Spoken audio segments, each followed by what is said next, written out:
이렇게 2단원에 나와 있는 자율주행차의 등장. 자율주행차 TV에 자주 나오잖아. 뉴스 요즘 아주 거의 상용화가 됐잖아. 자, 이 글은 있잖아. 로봇 시대 인간의 일이라는 글이 있는데 거기에 나와 있는 내용이야. 자율주행 자동차의 등장. 자, 봅시다. 자, 내용이 이렇게 돼. 내용 하기 전에 먼저 전체적으로 얘기해 볼까? 이 글은 설명문이야, 설명문. 자율주행 자동차가 뭔지, 그 다음에 이 등장하게 된 어떤 배경이라든지 앞으로의 전망 이런 것들을 설명하고 있는 거야. 그 설명문은 처음, 가운데, 끝 3단 구성으로 돼 있어. 3단 구성으로 돼 있고 이 글은 당연히 설명하니까 해설적인 글이야. 그런데 그냥 해설하는 게 아니라 논리적인 의미를 담고 있어. 의미가 논리적이라는 건 이런 거야. 3단 구성. 그러니까 그 잘 짜여진 틀을 갖고 있다는 얘기야. 그래서 해설적이고 논리적인 설명문이 바로 자율주행차의 등장이다. 자, 그러면 본문 하고 나서 다시 또 정리해 줄게. 이 9번권이라는 사람은 기자야, 기자. 자, 처음에 볼까? 사람이 운전하는 차가 더 위험하다.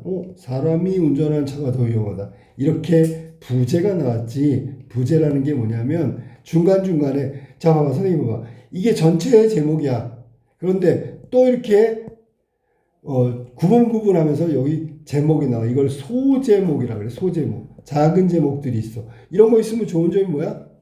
뒤에 나오는 내용이 이런 거라는 걸 알 수 있어. 미리 알려주는 거야. 소제목을 가지고 여기 뒤에 나온 내용들을 미리 잠깐 맛을 보는 맛보기 같은 거야. 자, 봅시다. 앞으로 사람이 자동차를 직접 운전하는 것은 불법화될 것이다. 너무 위험하기 때문이다. 이게 뭐야? 갑자기? 선생님 봐봐. 이걸 보세요. 따옴표. 여기 따옴표. 따옴표가 뭐야? 이거 인용이야, 인용. 전문가의 말을 인용한 거야. 앞으로 사람이 자동차를 직접 운전하는 것은 불법화될 것이다. 너무 위험하기 때문이다. 처음에 도입부에 아주 좀 임팩트가 있는 얘기를 해버렸네. 이거는 당연히 도입부에서 관심을 끌기 위해서, 독자의 관심을 끌기 위해서 전문가의 말을 인용하고 있다. 전문가가 뭐라 했냐면 앞으로 사람들이 직접 운전하면 불법이 될 거야. 왜? 너무 위험하기 때문에. 전기 자동차 업체를 설립한 경영자이자 기술 혁신의 아이콘인 일론 머스크가 한 말을 인용한 거네. 이해됐어? 무슨 말인지? 일론 머스크가 테슬라, 알지? 자동차. 그래서 이 일론 머스크가 2015년 3월 미국 세너제이에서 열린 한 기술 컨퍼런스에서 연설한 내용이다. 컨퍼런스라는 게 뭐냐면 공통의 주제를 가지고 사람들이 모여가지고, 전문가들이 모여가지고 긴 시간 동안 주제에 관한 이야기를, 주제에 관한 것들을 다루고 있는 게 컨퍼런스야. 거기서 일론 머스크가, 테슬라가 전기자동차지, 일론 머스크가 했던 말이 뭔데? 직접 운전하면 불법이 될 거고, 왜? 너무 위험하기 때문이다 라고 말한 거야. 왜 그럼 일론 머스크 말을 제일 처음에다 집어넣었을까? 도입부에서 관심을 끌기 위해서, 독자의 관심을 끌기 위해서 일론 머스크라는 전문가라고 하긴 좀 그렇지만 아무튼 관계자의 말을 인용한 거야. 인용. 알았지? 자율주행차가 사람이 운전하는 자동차보다 훨씬 안전하며 널리 보급된 후에는 사람의 운전이 금지되리라. 이게 앞으로의 전망이란 말이야. 되리라. 요거 봐. 여기까지 알았니? 그러면 자율주행 자동차, AI가 하는 자율주행 자동차가 앞으로 미래에는 이렇게 된다는 걸 일상화, 상용화 이런 걸 말하는 거야. 우리가 흔히 일상생활에서 자율주행차를 몰거나 보거나 집에서 주차장에 주차하거나 뭐 이렇게 될 거라는 얘기야. 그런 시간이 되면 사람의 운전은 금지되리라. 앞으로에 대한 전망이라고 해. 여기 나왔구나. 전망이지, 그지? 여기 여기 전망이라고 나왔어. 일론 머스크가 전망한 거야. 자, 그 다음으로 가볼까? 여기 지금 여기 나와 있는데 자율주행차는 어떤 차를 말하지? 아이콘이란 단어가 뭐야? 이런 거 잘 이해가 안 되잖아.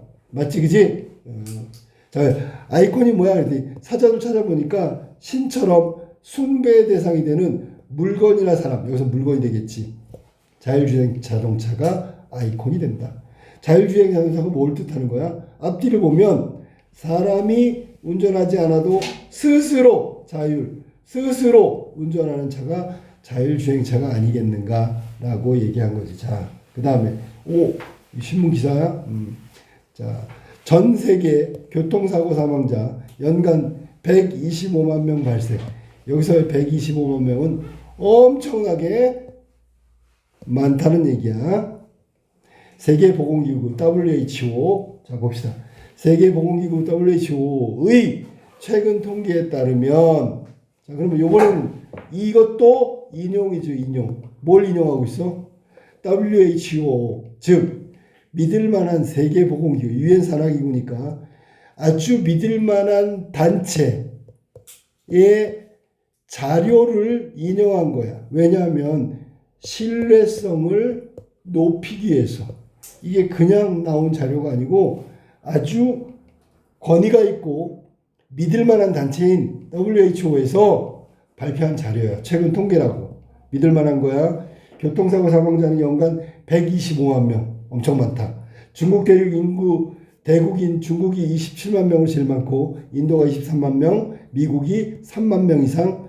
2015년 우리나라 교통사고 사망자는 4,621명. 이런 것들을 다 합쳐봤더니 125만 명이래. 어마어마하지, 그지?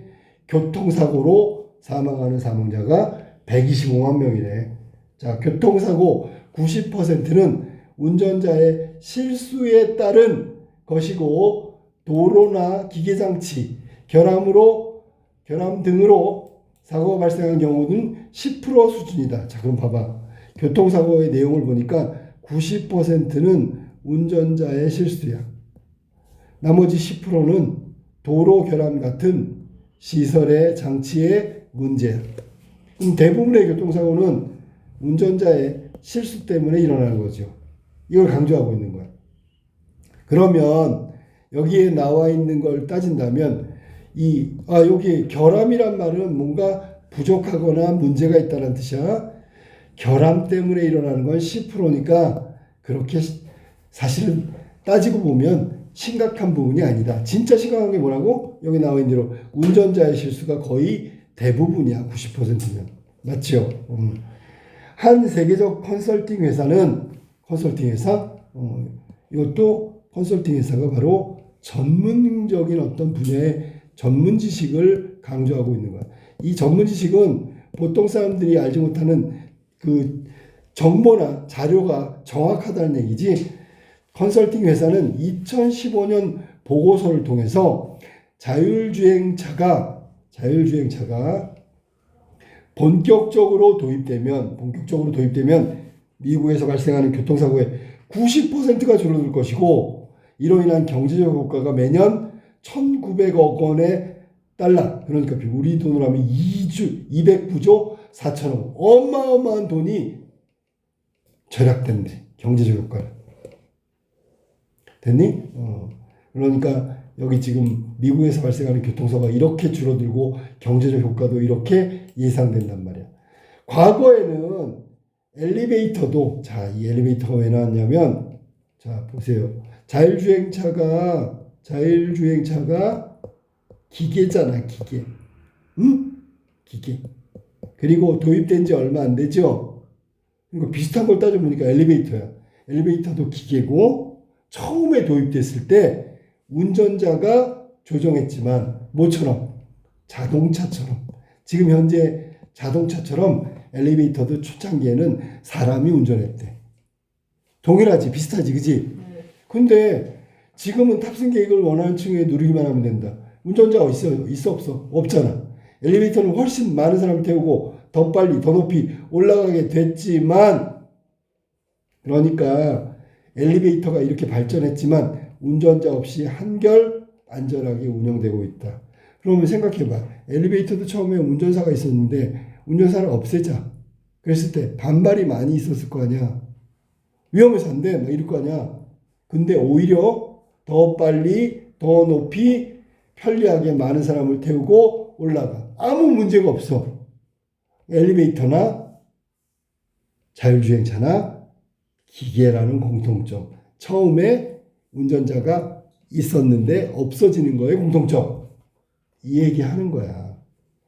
미래의 자동차는 엘리베이터의 진화 경로. 진화 경로는 뭐야? 엘리베이터가 어떻게 발전했지? 엘리베이터. 자, 엘리베이터가 처음엔 운전수가 있었어. 그러다가 운전수가 없어진 거야. 그런데 기능은 훨씬 더 발전한 거야. 이게 엘리베이터의 진화 경로야. 그러면 자율주행 자동차도 운전수가 있다가 없어지고 훨씬 더 편리하고 더 효율적으로 바뀌지 않을까? 그걸 따라갈까?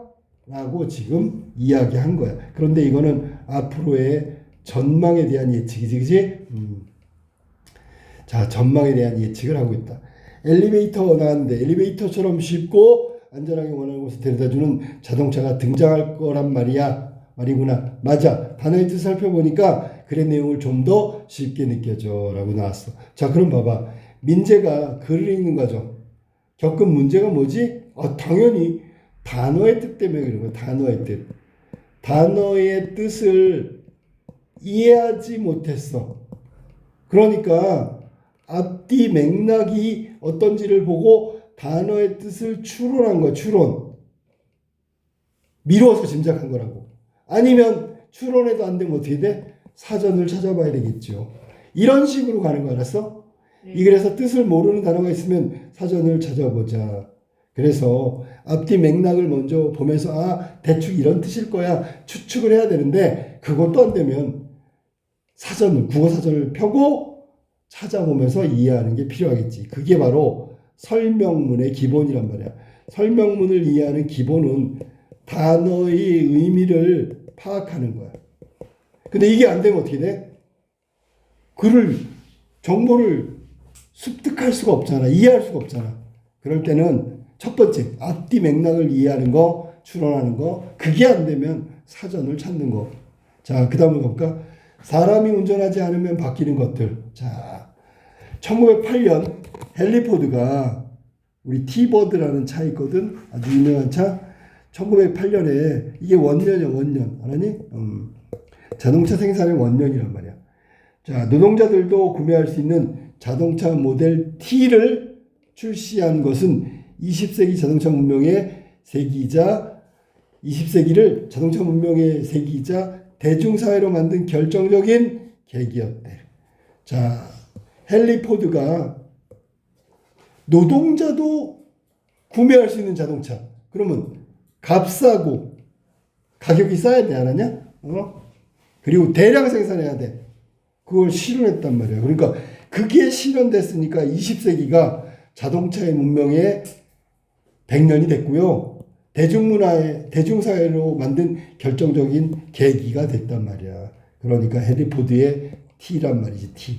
선생님이 아까 얘기했던 자동차 이름 중에서 유명한 게 티버드라는 차가 있어. 아주 유명한 차야. 자, 그 다음에 로봇과 자동화의 시대가 될 21세기에 자동차의 진화는 지난 세기처럼 많은 사람들에게 가장 직접적인 변화로 느껴질 것이다 라고 얘기했어. 로봇과 자동화의 시대가 될 21세기. 그러면 이 로봇과 자동화가 될 21세기는 이 문장은 만약에 이거 우리가 지금 공부하는 거예요. 이거 무슨 말인지 모르겠어. 자, 이 말이 노랗게 칠한 부분이 뭔지 모를 수 있다고. 밑에 한번 볼래? 노랗게 칠한 거 잘 모르겠어. 그러면 어떻게 돼? 앞에 문장 보고 내용에 관련 지어서 생각해 보는 거야. 이게 방법이란 말이야. 자, 그러면 방법이면 이거 선생님 설명해 줄게. 뭐냐면 봐봐. 앞에 보니까 T라는 모델이 20세기를 자동차의 문명의 세기로 만들었고 대중사회로 가는 결정적인 계기가 됐대. 그러면 로봇과 자동화의 시대가 된다. 이게 뭔데? 지금 현재 21세기 자동차의 진화는 지난 세기처럼 많은 사람들이 가장 직접적인 변화로 느껴질 거다. 그러니까 직접적인 변화가 뭐냐면 우리가 눈으로 확인할 수 있는 변화야. 뭔 말인지 알겠지? 그러니까 봐봐. T가 나왔을 때 이게 자동차 문화가 된 거지. 똑같이 로봇이 나오고 자동화 시대가 되면 눈으로 우리가 예를 들어 로봇이 있잖아. 집집마다 한 대씩 있고 모든 게 자동화 시스템으로 돌아가고 이런 걸 우리가 눈으로 직접 확인할 수 있다고. 그게 직접적인 변화로 느껴질 것이다 라는 뜻이야. 알겠지? 무슨 말인지? 자, 이렇게 눈으로 확인할 수 있는 직접적 변화를 할 수 있다. 탁월한 안전성과 경제적 효과를 고려하면 자율주행차가 대세가 되는 것은 시간 문제인데, 시간이 흘러가면 있잖아. 자율주행차가 지금 운전수가 운전하는 자동차를 다 밀어낼 거야. 중심이 될 거야. 문제는 시간이 흘러가기만 하면. 알았니? 그럼 이건 시간이 흘러간다는 건 당연히 멈추지 않고 흘러가는 게 시간이니까 앞으로 당연히 이루어질 거야. 이유가 뭐야 그랬더니 야, 자율주행 자동차가 정말 안전하잖아. 탁월한 안전성. 두 번째, 경제적 효과. 이 두 가지 때문에 1번하고 2번 때문에 자율주행차가 대세가 된단 말이야. 대세가 되는 건 시간 문제다라고 얘기한 거야. 알겠지? 자, 그러면 여기서 지금 말한 게 탁월한 안전성. 요 탁월한 안전성은 위에서 말한 대로 한다면 이 탁월한 안전성은 뭘 말하는 거냐면 아까 얘기했었잖아. 운전수가 운전하면 90%가 운전사의 과실, 실수 때문에 일어나는 거잖아. 얘 절대로 실수 안 하거든. 안전성이니까 자율주행차의 장점이 되겠지. 장점. 알겠어? 그 다음에 경제효과는 이 경제효과가 고려한다면 즉 오히려 자 아까 나왔지. 교통사고 많이 나서 손실이 많이 나잖아. 그런 거 다 줄일 수 있어요. 사고가 안 나니까. 아까 우리 돈으로 207조 막 이렇게 나왔잖아. 그런 게 다 줄어든다는 얘기야. 그러면 그게 사고 때문에 쓰는 비용이 줄어들면 사람들이 자율주행 자동차를 더 많이 타겠지. 지금 타고 있는 운전수가 운전하는 차를 멀리하고. 그래서 교통사고 비용을 줄이는 게 경제효과란 말이야. 그러니까 당연히 자율주행차가 대세가 되겠지. 자율주행차는 고령화 사회가 예고된 상황에서 더욱 주목받는데. 자, 고령화 사회가 뭐야? 우리가 보통 고령화 사회라면 고령화 사회에는 고령자, 나이 많으신 분이 할아버지 할머니가 운전자가 될 가능성이 커. 그러면 고령자는 운전을 반사신경이 좀 약간 떨어져 가지고 사고를 더 많이 낸단 말이야.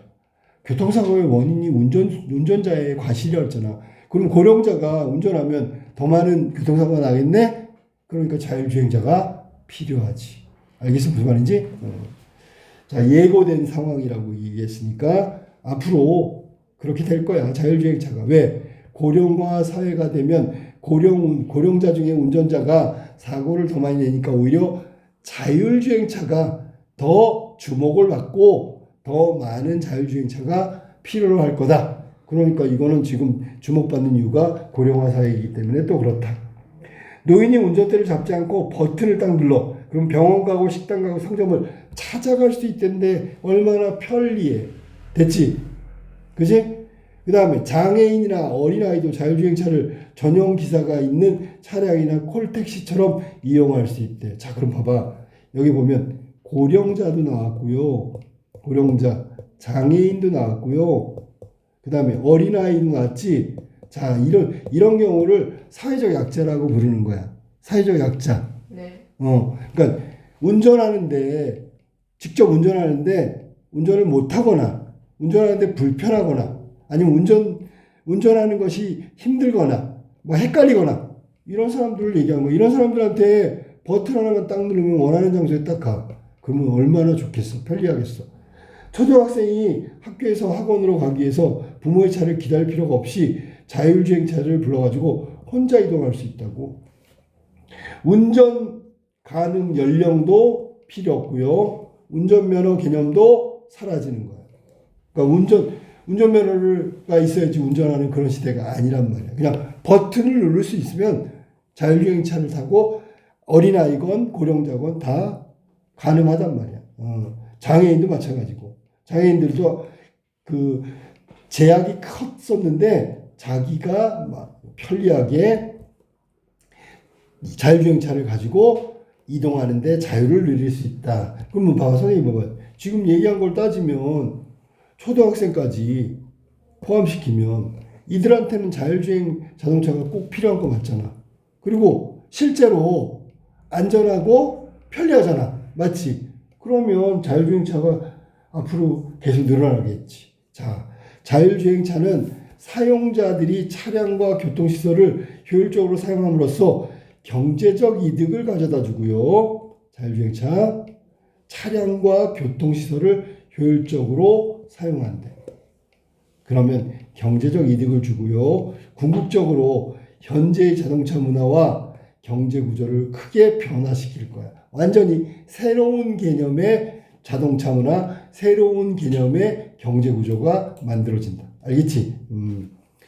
자, 그러면 여기서는 자율주행차가 완전히 상용화되면 어떤 일이 벌어지냐면 경제적 이득이 가져오게 되고 현재의 자동차 문화가 혹은 경제 구조가 크게 변화될 거다. 이게 앞으로의 전망이란 말이야. 알았니? 변화란 말이야. 변화.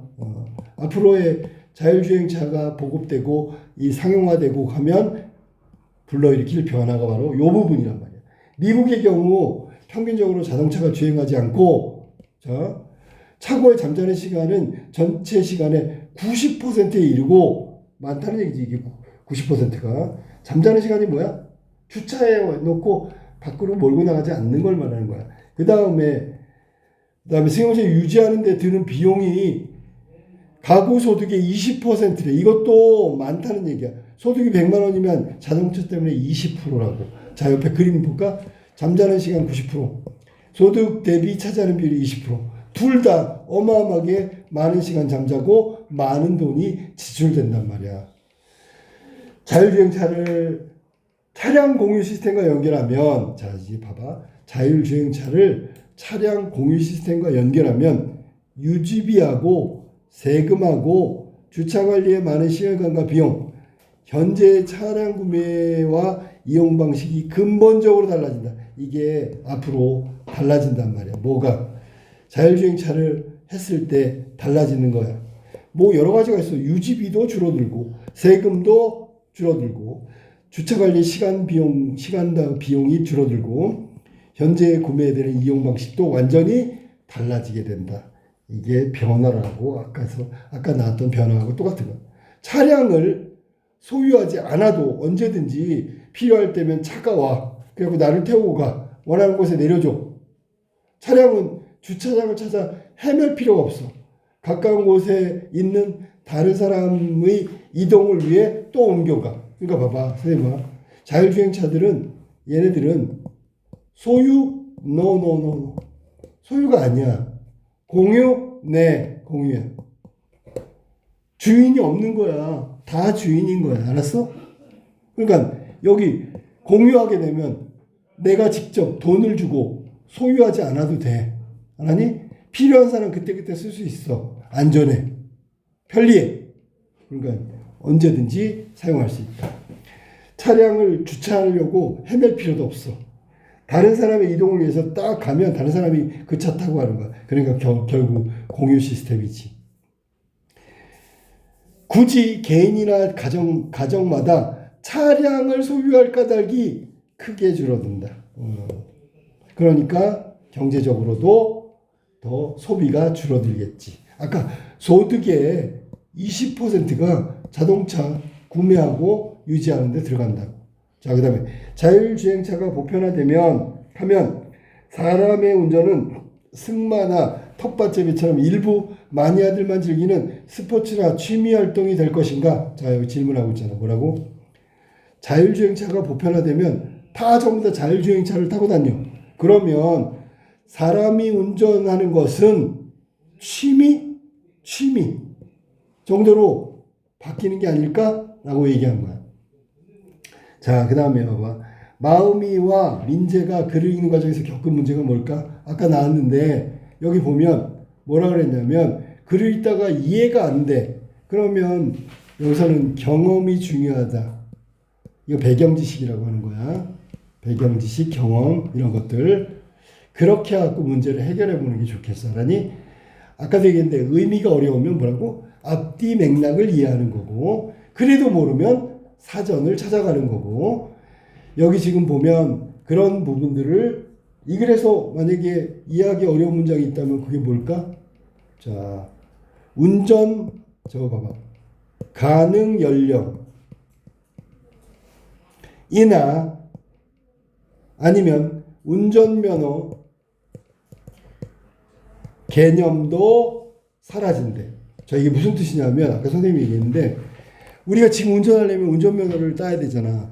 그러면 운전해도 된다는 허가잖아. 그지?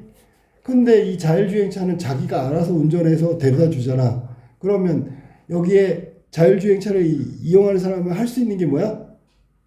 버튼만 딱 누르면 된다고. 그거는 운전면허가 필요 없는 거지. 운전을 안 하는 거니까. 그지? 시동만 건다고 생각하면 되고 오히려 봐봐. 모니터에다가 자기가 갈 곳 탁탁탁 입력하는 거야. 그거는 면허가 필요 없는 거지. 그지? 그 다음에 운전 가능? 직접 운전하는 게 아니니까 어린애부터 노인까지 고령자까지 연령, 나이하고 아무 상관이 없다고. 그런 뜻이 알았어? 자 이제 마무리로 가자. 우리는 운전대를 로봇에게 넘길 수 있을까? 야 이제 중요한 문제야. 우리가 운전 여태까지 했는데 이걸 로봇, 자율주행차는 사람이 하는 게 아니니까 이거를 운전대를 과연 로봇에게 넘길 수 있을까? 넘길까? 뭐 이런 거 한번 봅시다. 자, 도로에서 성공적으로 안전성과 성능을 검증받아도 자 이게 자율주행차야. 도로에서 했잖아. 안전해. 그리고 성능이 아주 뛰어내. 검증을 받아도 일반인이 자율주행차를 구매하려면 먼저 해결해야 될 과제가 적지 않다. 많단 말이야. 자, 일단 요거는 누가 하는 거야? 이 검증받는 건 누구야? 이건 자동차 회사가 자동차를 만들고 나서 자율주행차를 만들고 나서 확인받으면 돼. 근데 먼저 해결해야 할 문제는 우리한테 있는 거자. 첫 번째 볼까? 가격이 충분히 낮아져야 하고 우리가 살 수 있어야 돼.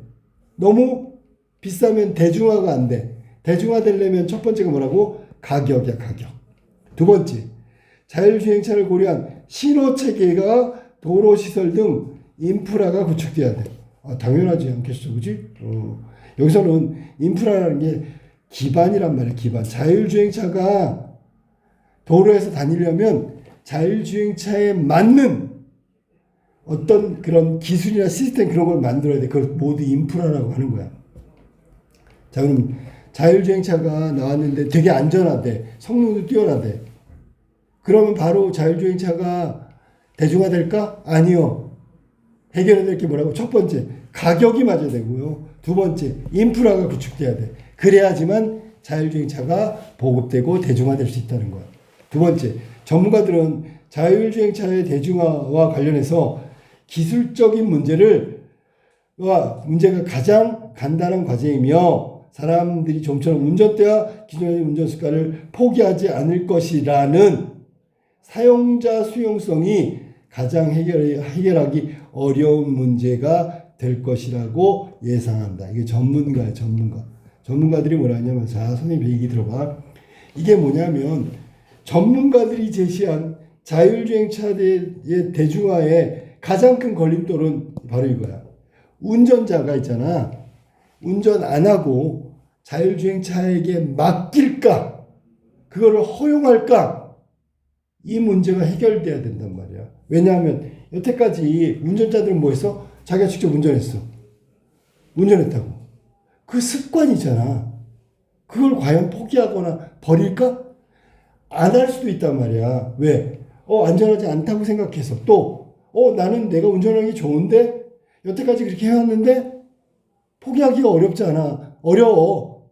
그러니까 그거를 포기하는 게 가장 어려운 문제가 아닐까라고 전문가들이 지적하고 있는 거야. 그러면 자율주행차가 대중화되려면 첫 번째 가장 심각한 문제가 뭐라고? 운전자가 운전대를 자율주행차에게 맡길 것인가, 허용할 것인가, 그걸 받아들이는 문제가 가장 어려운 문제다라고 전문가가 이야기한 거야. 자, 봐봐. 운전자들에게 핸들을 꾹 붙잡고 막 꽉 막힌 교차로에서 신호를 기다리는 출퇴근 운전은 짜증나는 일상이지만, 맞아.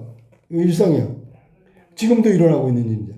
그런데 봐봐. 시원하게 뚫린 교외 도로, 도시 바깥의 도로를 드라이브하는 것을 포기하고 싶지 않은 즐거움이야. 이거는 운전자가 누리는 즐거움이란 말이야.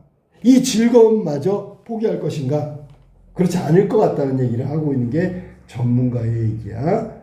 자, 그러면 거기 나온 대로 선생님이 사용자가 과연 포기할 것인가? 선생님이 설명해 줬어. 운전대를 자율주행차에게 맡길 것인가? 그걸 받아들일 것인가? 그게 사용자의 수용성에 관한 문제라고 얘기했지, 전문가가. 자, 소제목은 밑에 내용을 추측할 수 있게 압축해서 얘기했다. 자, 결론 내려볼까? 위험이 존재하지만 주의 집중을 하고 필요한 기량을 연마하면, 운전기술이야.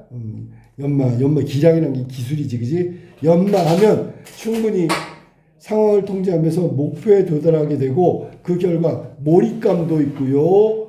성취감도 맛볼 수 있어. 뭐가? 운전자가 운전하면서 얻을 수 있는 거야. 운전자는 이렇게 운전을 연습하고 그래서 잘 운전하고 그래서 목적지까지 잘 도착했어. 이때 운전자들이 얻을 수 있는 건 운전에 몰입하는 거, 목표까지 도달했네라는 성취감을 느낄 수 있다고. 운전이 신체의 근력을 요구하는 운동은 아니지만 일종의 스포츠이자 취미 활동인 이유가 바로 그거야. 운전자들에게 줄 수 있는, 운전 자체가 줄 수 있는 즐거움이 있단 말이야. 그게 뭔데? 몰입감과 성취감이란 말이야. 그러니까 스포츠가 된 거고 취미 활동이 될 수 있는 거지. 만약에 이게 운전이 노동이다, 힘만 든다, 그러면 스포츠가 될 수가 없고요. 취미 활동도 될 수가 없는 거야. 여기에는 몰입감과 성취감이라는 기쁨, 운전자의 기쁨, 즐거움, 이게 있기 때문에 스포츠도 되고 취미도 될 수 있다고. 근데 이거를 과연 운전자가 포기할까? 포기하지 않겠지. 이거를 해결해야 된다는 거야. 100마력. 자, 이건 마력이라는 건 말 한 마리가 끄는 힘이야. 그러니까 여기서는 마력이라는 게 사실은 단위당 하는 일의 양이야. 일의 양. 자, 만약에 100마력이다 그러면 이거는 100마리의 말이 하는 일의 양을 말하는 거야. 강력하고 정교한 기계장치를 원하는 대로 컨트롤하면서, 뭔데 그게? 자동차잖아, 자동차. 컨트롤하는 게 통제하는 거지. 목표를 향해 나아가는 행위, 이게 바로 운전이고요. 운전의 즐거움은 결국 운전만이 가지고 있는 즐거움과 운전만이 가지고 있는 성취감, 이게 운전자들이 운전하면서 느끼는 거야.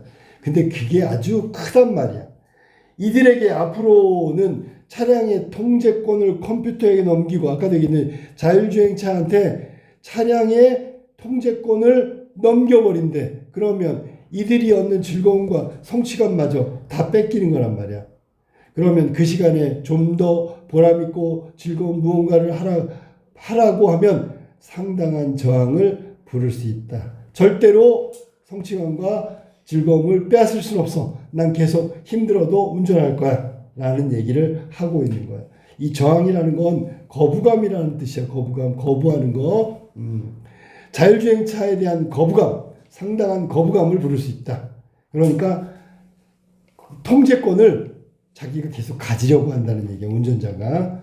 자, 개인에게 즐거움과 성취감, 앞에서 말한 목표까지 가는 거, 열심히 연습해서 갈 수 있는 거, 그런 즐거움과 성취감을 주는 행위, 이게 바로 운전이고요. 그 운전을 지루하고 무의미한 시간으로 때우게 되면 대체한다는 게 그걸로 대신한다는 얘기지. 그렇게 되면 운전자는 절대로 자율주행차에게 통제권을 넘기지 않을 거다. 알았니? 운전하면서 얻는 즐거움과 성취감을 도저히 버릴 수가 없다. 자율주행차에게 통제권을 주는 순간 운전의 즐거움과 목표의 성취감은 다 사라지는 거야. 그러니까 안 주려고 하는 게 상당한 저항을 부를 수 있다는 거지. 알겠지?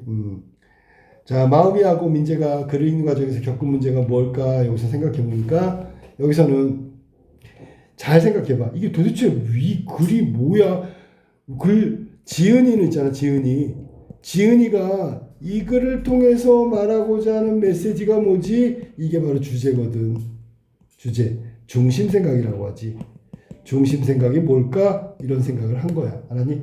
그러면 이런 경우에는 중심생각이 겉으로 들어가면 찾을 수 있는데 없으면 어떻게 돼? 이것도 역시 추론해야지. 아, 결국은 그 얘기구나. 로봇에게 운전을 맡기는 거 물론 안전하고 탁월한 안전성과 편리함이 있지만 인간이 직접 운전하는 것의 장점, 즐거움과 성취감 과연 그거하고 바꿀까? 뭐 이런 생각을 지금 이 글을 통해서 하고 있는 거야.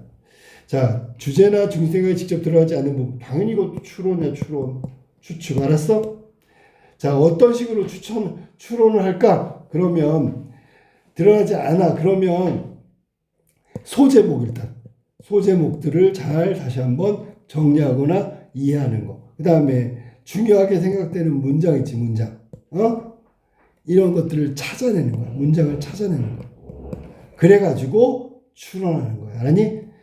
자, 그런 식으로 중심 생각을 해결한다. 여기 그림에 나온 거 그거야. 여기 있네. 선생님 지금 떠든 게 이거야. 자, 그러면 자율주행 자동차의 등장이라는 설명문을 전체적으로 한번 정리해 보도록 하자. 우리가 지금 여태까지 읽었던 거 정리해 보도록 하자. 전망부터 시작했는데, 자, 그러면 자율주행 자동차의 등장이라는 설명문을 확인해 볼게. 전체적으로. 자, 아까도 얘기했지만 이 글은 설명문이고 정보 전달을 목적으로 하는 거야. 가끔 선생님한테 물어보는데, 자, 봐봐. 정보 전달을 통해서 정보를 전달하는 거야. 설명문은 뭘 한다고? 정보 전달을 목적으로 하는 거야. 그럼 정보 전달 왜 해요? 이해시키는 거야. 이해. 알았어? 이해시키려고. 여기 보면 정보를 전달한다. 설명문, 정보 전달, 이해. 이게 핵심이. 알았어? 이게 핵심이고요. 그 다음에 해설적이고 딱 짜여진 논리적인 구조를 갖고 있다 그랬지, 그지? 아까 얘기했던 거 이거. 자, 적어보세요. 거기다. 뭘 적냐면 중요한 게 뭐냐. 첫 번째, 전문가의 말을 인용했다. 전문가의 말을 인용했지요. 자, 누군데? 일론 머스크 자율주행차가 앞으로 어떻게 될 것인가. 그래서 이 전문가의 말은 여기 지은이 있지. 지은이의 주장을 뒷받침하는 거야. 괜히 쓴 게 아니야, 알았니? 네. 그래서 지은이의 주장을 뒷받침하기 위해서 전문가를 말을 인용했는데 전문가의 말은 믿을만 하지요. 사람들이 전문가의 말은 믿잖아. 그래서 전문가의 말을 인용했다. 자, 두 번째 특징은 뭐냐면 이 글은 있잖아. 질문을 던지고 물음표가 나오죠. 여러 번 나와서 3번 정도. 질문을 던진 다음에 답을 하고 있어. 그러니까 질문을 던지면 독자들이 우리가 읽으면서 생각해 보게 되고요. 그 생각을 하는 와중에 지은이가 답을 얘기한단 말이야. 알았니? 그리고 답은 정확하게 얘기하는 게 아니라 답을 찾아가는 방식. 이게 바로 이 글의 전개 방법이야. 질문을 던진 다음에 답을 찾아가는 방식으로 얘기한 거야. 알았지? 자, 그러면 내용을 다시 한번 설명할 텐데 뭐냐면 잘 보세요. 자, 로봇 시대 인간의 일. 자, 무인 자동차의 등장. 이게 거기에 인용한 거야, 인용. 자, 무슨 글에서 인용이 됐다고? 자, 로봇 시대 인간의 일이라는 책 속에서 무인 자동차의 등장 뭐 이런 거 있는데 그 책 속에서 있는 내용을 가지고 글을 썼어. 그럼 인용한 글이 맞지요. 내용을 인용한 거야. 무인 자동차가 자율주행차야. 자, 그 다음에 여기서는 중요한 게 뭐냐면 인공지능 AI 인공지능 알지? 이게 이제 대중화됐어. 일반화됐어. 누구나 이 AI를 사용하고 AI가 사용된 어떤 기계나 생활 도구들이 일상생활에서 쓰이는 시대가 됐어. 그때 일어날 수 있는 다양한 문제들을 제기하고 어떻게 해결할까 해결책. 알았니? 이런 것들을 생각해 보는 글이다. 생각해 보는 글이다. 이해됐지, 그지? 네. 그러니까 얘는 아까 선생님이 말한 대로 하면 봐봐. 설명문은 정보를 전달하고 이해하는 거야. 그런데 이 글은 인공지능이 일반화되고 대중화되는 시대가 되면 무슨 문제가 생길까? 자율주행차처럼 무슨 문제가 생길까? 이런 것들을 생각해 보는 글이라고. 알겠어? 그런 내용을 담고 있다. 이게 자율주행차의 등장이었다.